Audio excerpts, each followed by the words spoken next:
FIFA বিশ্বকাপ ২০২৬-এ নিজেদের প্রথম ম্যাচে জয়ের খুব কাছাকাছি গিয়েও শেষ পর্যন্ত ড্র নিয়ে মাঠ ছাড়তে হয়েছে ৫ বারের বিশ্ব চ্যাম্পিয়ন ব্রাজিলকে।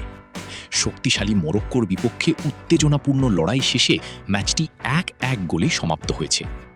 ম্যাচের শুরু থেকেই মরক্কো দেখিয়েছে তারা শুধু রক্ষণাত্মক ফুটবল খেলতে আসেনি, বরং সুযোগ পেলেই ব্রাজিলের ডিফেন্সে আঘাত হানার চেষ্টা করেছে। সেই চেষ্টার ফলও পায় তারা। ম্যাচের ২১তম মিনিটে ব্রাহিম দিয়াজের দারুণ পাস থেকে গোলরক্ষক অ্যালিসনকে পরাস্ত করে মরক্কোকে এগিয়ে দেন ইসমাইল সাইবারি। বিশ্বকাপে ব্রাজিলের তবে পিছিয়ে পড়ার পর ব্রাজিল দ্রুত ম্যাচে ফেরার চেষ্টা চালায়। অবশেষে ৩২তম মিনিটে দলের ত্রাতা হয়ে আসেন ভিনিসিয়াস জুনিয়র। মরক্কোর ডিফেন্সের ভুলের সুযোগ নিয়ে তিনি দুর্দান্ত ফিনিশে সমতায় ফেরান সেলেসাউদের। এরপর ম্যাচের বাকি সময় দুই দলই বেশ কিছু সুযোগ তৈরি করলেও আর কোনো গোল হয়নি।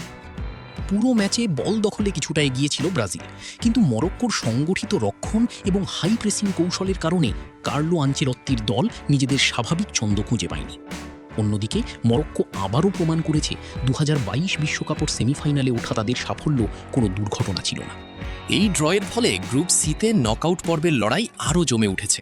ব্রাজিলের পরবর্তী ম্যাচ হাইতির বিপক্ষে, আর মরক্কো মুখোমুখি হবে স্কটল্যান্ডের। দুই দলই এখন তাদের প্রথম জয়ের খোঁজে মাঠে নামবে। বিশ্বকাপের শুরুতেই ব্রাজিলকে আটকে দিয়ে বড় বার্তা দিল মরক্কো, আর সেলেসাও সমর্থকদের জন্য এটি একটি সতর্ক সংকেত। বিশ্বকাপের মঞ্চে কোনো প্রতিপক্ষকেই হালকাভাবে নেওয়ার সুযোগ নেই।